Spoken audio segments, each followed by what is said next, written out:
Hello, DMG's Jim here, continuing along in our RTFMing, reading the frickin' manual. Dungeon Master's Guide 2024. Almost done with Chapter 3. Oh my gosh, so close, just a couple sections. This next one is a little bit lengthy. So let's read it first. We'll talk about it as a second, as usual. So, Supernatural Gifts, Chapter 3, DM's Toolbox. The section we are on is Supernatural Gifts. A supernatural gift is a special reward granted by a being or force of great magical power. Supernatural gifts come in two forms: blessings, and a blessing is usually bestowed by a god or a godlike being. A charm is usually the work of a powerful spirit, a magical location, or a mythical creature. Unlike a magic item, a supernatural gift isn't an object and does not require attunement. Blessings. A character might receive a blessing from a deity for doing something truly momentous, an accomplishment that catches the attention of both gods and mortals. A blessing is an appropriate reward for one of the following accomplishments: restoring a god's most sacred shrine, foiling an apocalyptic plot by a god's enemies, helping a god's favorite servant complete a quest. An adventurer might also receive a blessing in advance of a perilous quest. For example, a paladin could receive one before setting out on a quest to slay a terrifying lich that is responsible for a magical plague sweeping the land, Tomb of Annihilation. A character should receive a blessing only if it is useful to that character, and some blessings come with expectations on the part of the benefactor.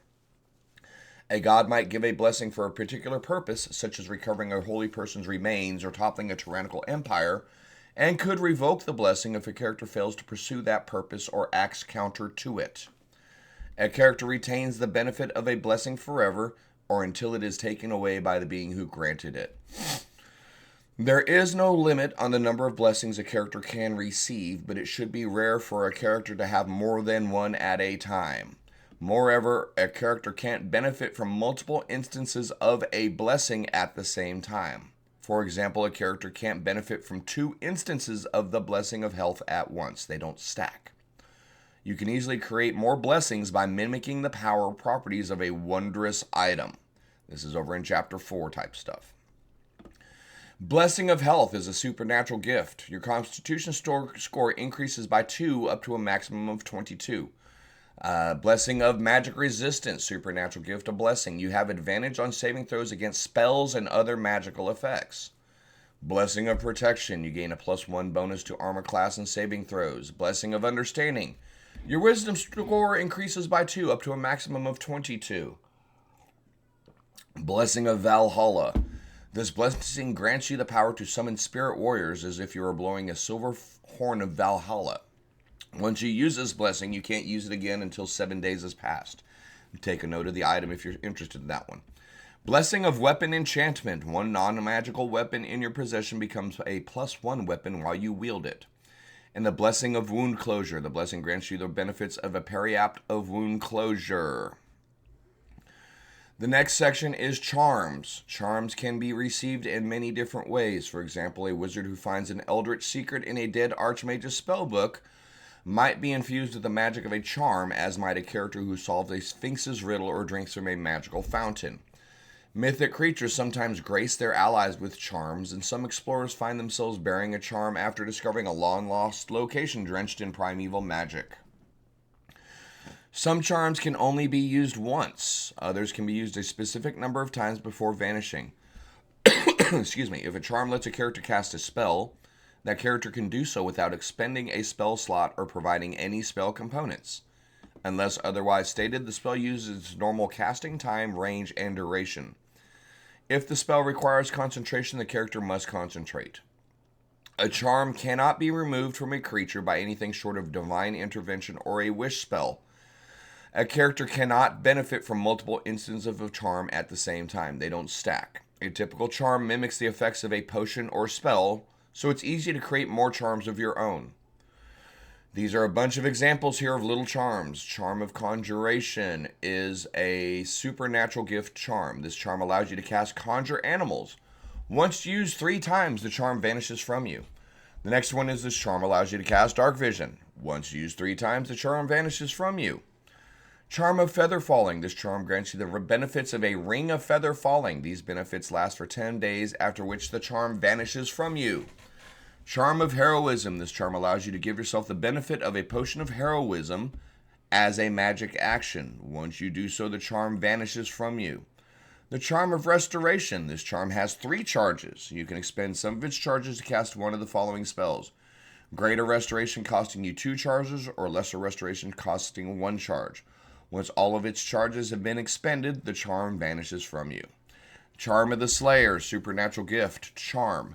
One weapon in your possession becomes a Dragon Slayer or Giant Slayer, or up to you as the DM's choice for the next 9 days. The charm then vanishes from you, and the weapon returns to normal. And last is going to be our Charm of Vitality. This charm allows you to give yourself the benefit of a potion of vitality as a magic action. Once you do so, the charm vanishes from you. And that's it. Don't worry, we're going to do traps here in another video, and that'll be a meaty one.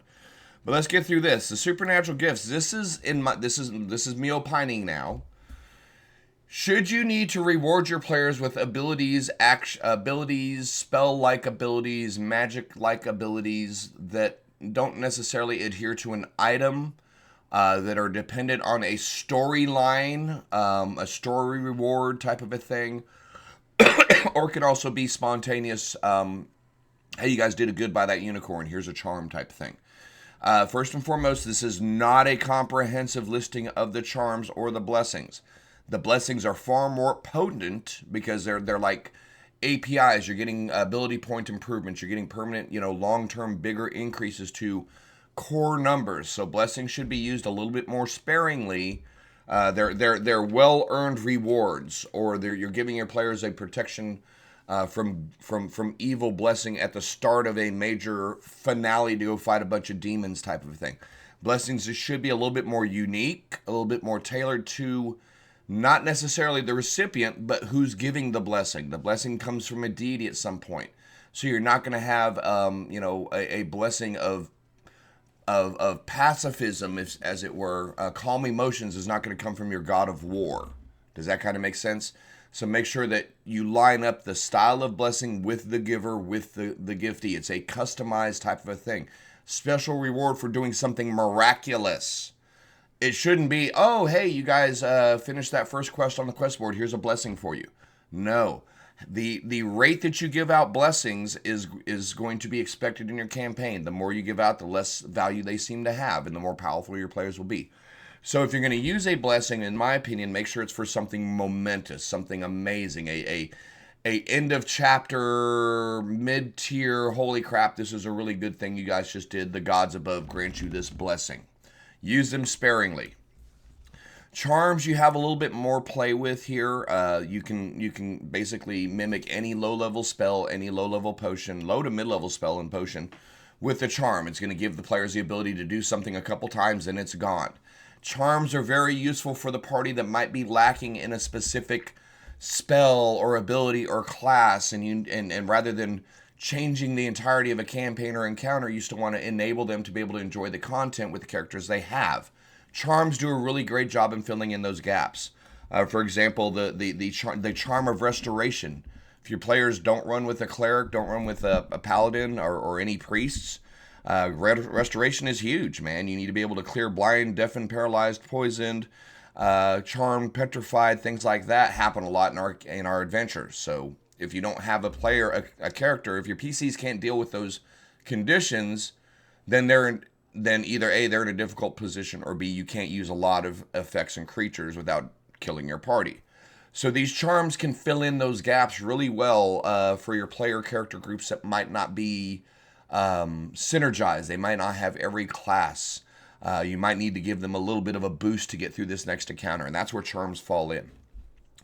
Obviously, as I end the video, this is not a comprehensive list. These are examples. But your blessings are big. These are a big deal. These are, in my opinion, advantage on saving throws against spells and effects. That's a big thing. Permanent magic resistance is huge. Taking your wisdom up to 22 is big. +1 magic permanently giving a weapon +1 doesn't seem as big, but it could be a +2, it could be a +3. Point being, the blessings should be used sparingly and be used to recognize a big momentous accomplishment in the game. but they have to come from divinity. So if you're not playing with gods in your world, if you're not playing with greater beings in your setting, blessings really can't exist in that way. And then you're stuck with charms, and use your charms as a good substitute. But hey, we're gonna go ahead and end the video for now. Supernatural gifts is it's a fun category. Can give you some ideas to how to reward your characters without it always being a magic item or loot. And also it gives you some guidance to equip your players with some abilities that they may not have through supernatural gifts to give them the opportunity to succeed where they would otherwise fail. But hey, that's the end of that section. Thank you so much for hanging out. Likes, follows, subscribes are appreciated. This series will continue all the way to the end of the book. Jump over on Twitch. Help a brother out if you want to help a dude out. I do have a Patreon sitting down there. I'd love to get a little support there as well. But yeah, we're going to continue focusing on spreading the words that are in the 2024 guide. Hopefully encouraging some of you newer DMs to keep on reading the book. And some of us veteran DMs, there's some good stuff that you can find in here. Thank you so much for hanging out. We'll be back with the end of Chapter 3 pretty soon.